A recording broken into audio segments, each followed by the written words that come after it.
Joining me live now is Fleur Brown, Chief Industry Affairs Officer from the Australian Retailers Association, to discuss the outcome of the Jobs and Skills Summit, which wrapped up on Friday. Fleur, thanks so much for joining me this morning. Firstly, the retail sector has been hit hard by the current labour crisis. What are some of the biggest challenges?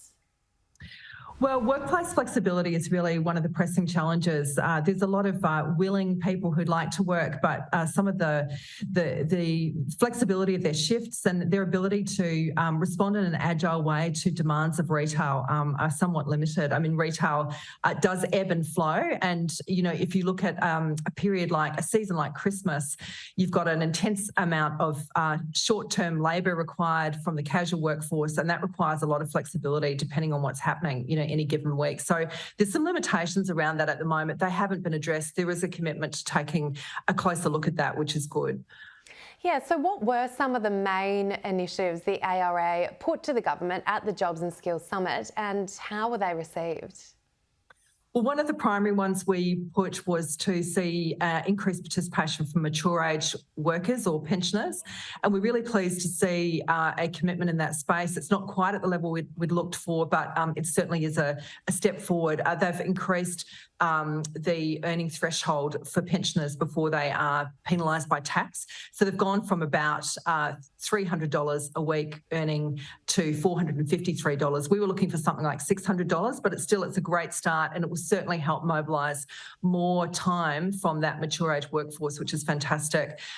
The affordability of childcare was another key area, particularly for women. There is a commitment to that from the federal government, but not out of the summit itself. So we'd like to see a little bit more in that space, certainly in the coming 12 months.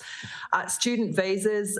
Students are very important to the retail workforce. We've seen that their capacity to work extra hours has been extended to June 2023. That is also a nod in the right direction, certainly. We were looking at migration, particularly skilled migration. There's some big challenges there, very slow processing times. The government's committed to accelerating those processing times and also increasing the cap on skilled migrant workers, which is great news for retail. So some of the key things that we were looking at.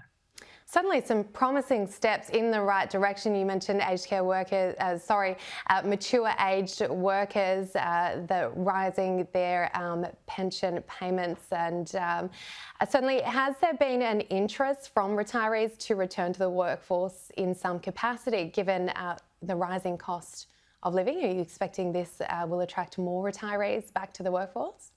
We do expect that. We think that there is, quite a big cohort of workers who would like to work more. If you look at New Zealand, for example, I think we're tapping into about 15% of pensioners at the moment in Australia. In New Zealand, they have no cap on what they can, the number of hours they can work, and that's at 25%. So that gives you an indication of where we could head in that area. Yeah, absolutely. Daycare, another big issue. I personally, myself, I've just upped my son's days to 5 days of daycare, and when I got the bill this week, I had to call and check that it was correct. I couldn't believe how much it was. So certainly a lot of work to do there. I know we're not alone. So are you confident there has been a strong enough commitment from the government to reforms that will help boost the retail sector and also help accelerate the economy? Look, we haven't addressed the crisis in the way that we need to, but it is definitely a start. There's been some great quick wins.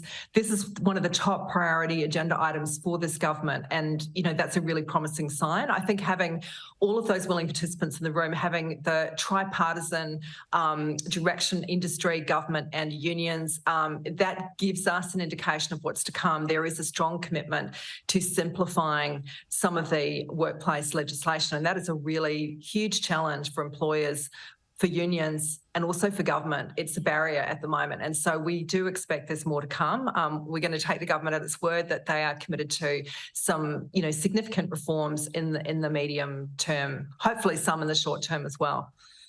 And do you think the Jobs and Skills Summit was successful in bringing all industries together to address these industry-wide challenges and address them together, to work together?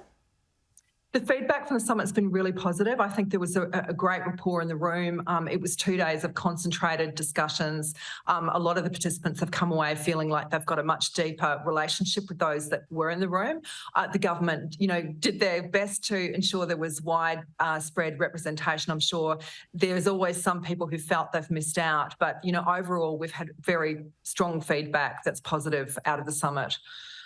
Well, we certainly look forward to seeing some of this feedback and some of these actions actually put into play now on the back of this Jobs and Skills Summit.